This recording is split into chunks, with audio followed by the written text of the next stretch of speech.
മൊബൈലിൽ റീൽസ് ഇങ്ങനെ നോക്കിക്കൊണ്ടിരിക്കുന്നതിടയിൽ വന്നൊരു വോയിസ് ആട്ടത്. നോക്കുമ്പോൾ ഷഹബാസിൻ്റെ കൂട്ടുകാരിയുടെ വോയിസാണ്. സത്യം പറയാലോ, കേട്ടപ്പോൾ ഭയങ്കര വിഷമമായി. കാരണം ഫ്രണ്ട്സിൻ്റെ ഇടയിലൊക്കെ ഷഹബാസിനുള്ള ഒരു സ്വാധീനം, കാരണം ഫ്രണ്ട്സൊക്കെ അത്രയ്ക്ക് അവനെ സ്നേഹിക്കുന്നുണ്ട്. അപ്പോൾ ഉപ്പാൻ്റെ ഉമ്മാൻ്റെ അവസ്ഥ എന്തായിരിക്കും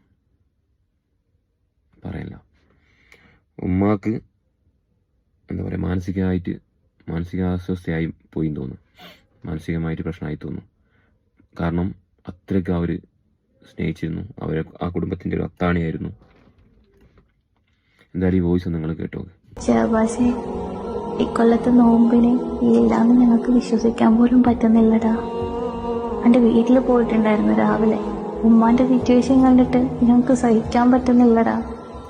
എനിക്ക് സ്കൂളിലേക്ക് കൊണ്ടുപോകാൻ വേണ്ടിയിട്ട് ഫുഡ് ഉണ്ടാക്കി ബാഗിലാക്കുന്നുണ്ട്. തൊട്ടടുത്ത് തന്നെ എൻ്റെ ഹോൾ ടിക്കറ്റ് എടുത്ത് വെച്ചിട്ടുണ്ട്. അതിൻ്റെ ഇപ്പുറത്തൊരു നോട്ട്ബുക്ക് ഉണ്ട്. ആ നോട്ട്ബുക്കിൻ്റെ പേജ് തുറന്ന് വെച്ചിരിക്കുന്നത് എന്താണെന്നറിയോ? ഈ എഴുതി വെച്ചിട്ടില്ലായിരുന്നു ഈ കൊല്ലത്തെ എക്സാമിന് ഫുള്ള് മാർക്ക് മേടിക്കും, പഠിച്ച് വലുതായി ഒരു ജോലി കിട്ടിയിട്ട് പുതിയ ഡ്രസ്സൊക്കെ വാങ്ങി വാപ്പക്ക് കൊടുക്കുമെന്ന്. ആ നോട്ട്ബുക്കും തുറന്നു വെച്ചിട്ടുണ്ട്. എല്ലാം കഴിഞ്ഞ് അകത്തേക്ക് പോയിട്ട് ഉമ്മ ഷഹബാസേന്ന് വിളിക്കുന്നുണ്ട്. ആ വിളി കേൾക്കാൻ ഈ ഇല്ലാന്ന് മനസ്സിലാക്കുമ്പോൾ ഉമ്മ അവിടെ നിന്ന് പൊട്ടിക്കരയുന്ന ഒരവസ്ഥയുണ്ട്. ഇതൊന്നും ഞങ്ങൾക്ക് കണ്ടു നിൽക്കാനാവുന്നില്ലടാ.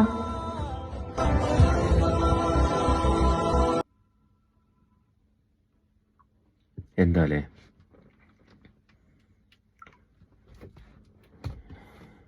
ഒന്നും പറയാനില്ല. ഒരു കുടുംബത്തിൻ്റെ പ്രതീക്ഷകൾ മൊത്തം അസ്തമിച്ച് അവർ വളർത്തി വലുതാക്കിയൊരു മോന് പ്രായമാകുമ്പം അവർക്കൊരു അത്താണിയാവേണ്ട ഒരു മോനാണ് ഇന്ന് കബറിൽ കിടക്കുന്നത്. എന്തായാലും പൊന്നുമോൻ്റെ കബറിടം പഠിച്ചോ വിശാലമാക്കി കൊടുക്കട്ടെ. ആ ഉപ്പാക്കും ഉമ്മാക്കും സമാധാനം കൊടുക്കട്ടെ.